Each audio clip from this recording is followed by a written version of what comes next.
श्री गणेशाय नमः, श्री सरस्वती नमः, श्री गुरुभ्यो नमः. वक्ररा व्यास प्रोक्त महाभारत इतिहाసం యథాతథంగా చెప్పుకున్నాం. ప్రతి శ్లోకం దాని అర్థం.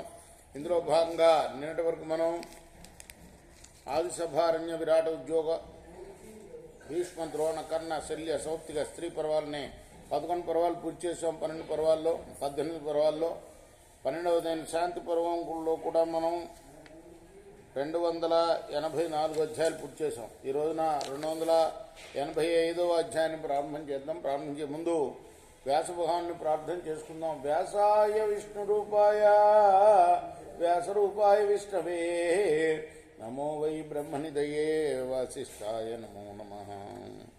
నారాయణం నమస్కృత్య నరం చైవ నరోత్తమం దేవీం సరస్వతిం వ్యాసం తతో జయముదీరయేత్. అంజనానందనం వీరం జానకీ శోకనాశనం కపీశముక్షంతారాం వందే లంకాభయంకరం. సదా నింబవృక్షస్య మూలాధివాసాత్ సుధాశ్రావిణం తిక్తమప్యప్రియంతం తరుం కల్పవృక్షాదికం సాధయంతం నమామీశ్వరం సద్గురుం సాయినాథం. సమర్థ సద్గురు సాయినాథ మహారాజ్ కీ జై.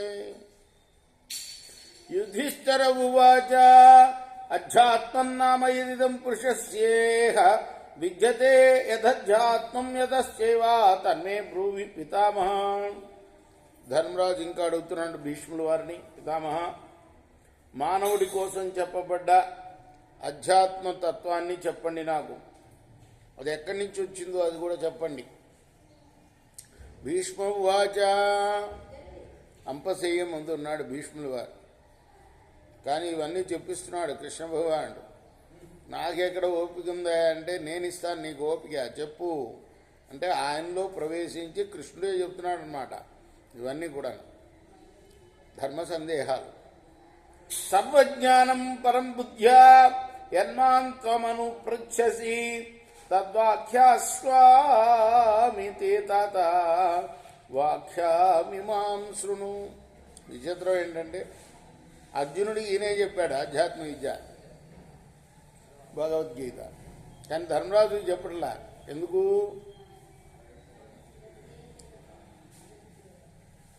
ఏదైతే పెద్దలు అనుసరిస్తారో అది పిల్లలు, పెద్దలు ఆచరిస్తారో పిల్లలు అనుసరిస్తారు. యజ్జత్ ఆచరతి కర్మ తత్తత్ దేవేతరో జన. అది పెద్దవాళ్ళు ఏది ఆచరిస్తే చిన్నవాళ్ళు అది కొనసాగిస్తారు. ఈయనకన్నా పెద్దవాడు కదా ధర్మరాజు, ఈయన చెప్పడం బాగుండదు. ధర్మ సందేహాలు నాకున్నాయి తీర్చాలంటే నేను కాదు మీ తాతగారు తీరుస్తారు రా అని చెప్పి తాతగారి చేత తీర్పిస్తున్నాడు అనమాట. ధర్మజ, నీవు అడిగే అధ్యాత్మతత్వం అనేది బుద్ధి ద్వారా అన్నింటినీ తెలిపే జ్ఞానం అయ్యాది. దాన్ని వివరిస్తాను, విను. పృథివీ వాయురాకాశం ఆపో జ్యోతిష్ఠ పంచమం మహాభూతాని భూతానాం సర్వేషాం ప్రభవాప్యేయో. భూమి, వాయువు, ఆకాశం, నీరు, అగ్ని 5 కూడాను మహాభూతాలు. ఇవి పృథివ్వాయురాకో అపో జ్యోతిష్ఠ పంచమం మహాభూతాని భూతానాం. భూతాలన్నిట్లో మహాభూతాలు ఇవి.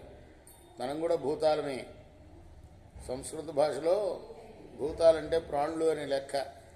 మనం అనుకుంటే భూత ప్రేత పిశాచాలు కాదు. భూతాలన్నింటిలో మహాభూతాలు ఏవంటే పృథివ్యోపస్తేజో వాయురాకాశాలయ్యా. ఈ 5 చరాచర ప్రాణులన్నింటికి కూడాను పుట్టుకే కాదు వినాశనానికి కూడా మూలం అవే. సతేషాం గుణ సంఘాత శరీరం భరతర్షభ సతతం హి ప్రలీయంతే గుణాస్తే ప్రభవంతి చ. ప్రాణుల శరీరాలు ఈ 5 భూతాల యొక్క సముదాయాలే. ప్రతి ప్రాణిలో కూడా ఉండేది ఈ పంచభూతాలే. మనం రక్తం ఉంటాం, అది నీరు అన్నమాట, నీరు నుంచి వచ్చింది. ఆకాశం ఉంటాం, చెవి, అట్లా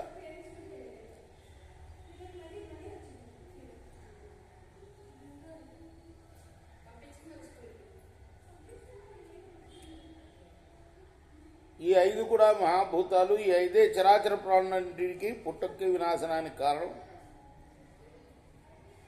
సతేషాం గుణ సంఘాత శరీరం భరతర్షభా సతతం హి ప్రలీయంతే గుణాస్తే ప్రభవంతి చ. ప్రాణుల శరీరాలు ఈ 5 మహాభూతాల సముదాయాలే.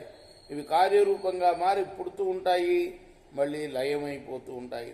తత సృష్టాని భూతాని తాని అంతి పునః పునః మహాభూతాని భూతేభ్య ఊర్మయ సాగరే యథా. పంచతన్మాత్రలతో మహాభూతాలు పుడతాయి, నశిస్తాయి. అంటే ఒక్కొక్క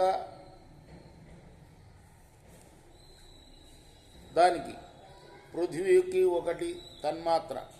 పృథ్వీకి ఏంటి? వాసన. ఓపస్సు అంటే నీళ్లు, నీళ్ళకు ఒకటి. ఆ తర్వాత వాయువుకి, ఆకాశానికి, పృథివ్యోపస్ తేజస్సుకి ఒక్కొక్క దానికి ఒక్కొక్క విషయం ఉంటుంది. వాటిని తన్మాత్రలు అంటారు. ఈ పంచతన్మాత్రలతో మహాభూతాలు పుడతాయి, నశిస్తాయి. కెరటాలు సముద్రంలో పుట్టి సముద్రంలోనే లయమైనట్లుగా చరాచర ప్రాణులన్నీ కూడా పరమాత్మ నుండి పుడతాయి, మళ్ళీ పరమాత్మలోనే లయమవుతాయి. ప్రసారయిత్వేహ అంగాని కూర్మ సంవరతే యథా తద్వద్భూతాని భూతానాం అల్పీయాంసి స్థవీయస. తాబేలు తమ అవయవాలను బయటికి ప్రసరింపజేస్తుంది, మళ్ళీ లోపలికి లాక్కుంటూ ఉంటుంది. అలాగే ప్రాణులు మహాభూతాల నుండి పుడుతూ ఉంటాయి, మళ్ళీ లీనమవుతూ ఉంటాయి. తాబేలును చూస్తాము, అది అల్లుకుంటూ ఉంటుంది తన చుట్టూ అల్లిక, మళ్ళీ దాన్ని లోపలికి మింగేస్తుంది. అదనమాట. అలాగని ఈ ప్రాణులు కూడా ఈ పంచమహాభూతాల నుండి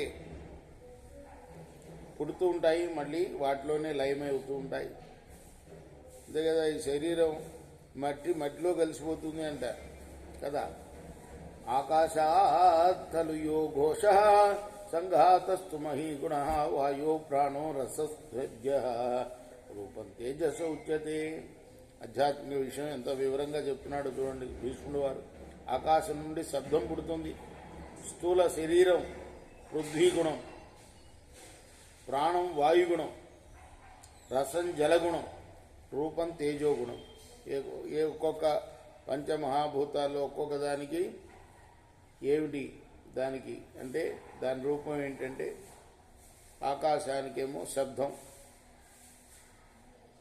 మరి శరీరానికి పృథ్వీ ఇప్పుడే చెప్పుకున్నాం, వాయువుకి ప్రాణం,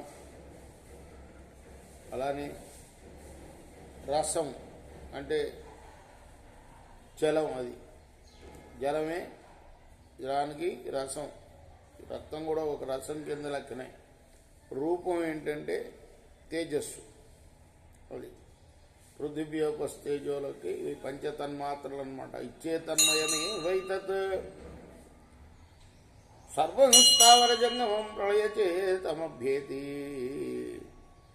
తస్మాదుద్దిశ్యతే పునః. ఒక్కొక్కడు మొహం చూడంగానే ఎంత తేజస్సు వెలిగిపోతుంది అని అంటారు. అంటే రూపం తేజస్సులోనే తెలుస్తుంది అన్నమాట.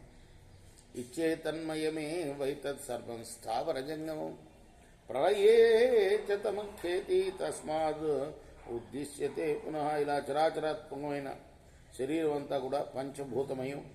ప్రళయకాలంలో పరమాత్మలో లీనమవుతుంది, సృష్టికాలంలో మళ్ళీ పరమాత్మ నుండి బయటపడుతుందయ్యా.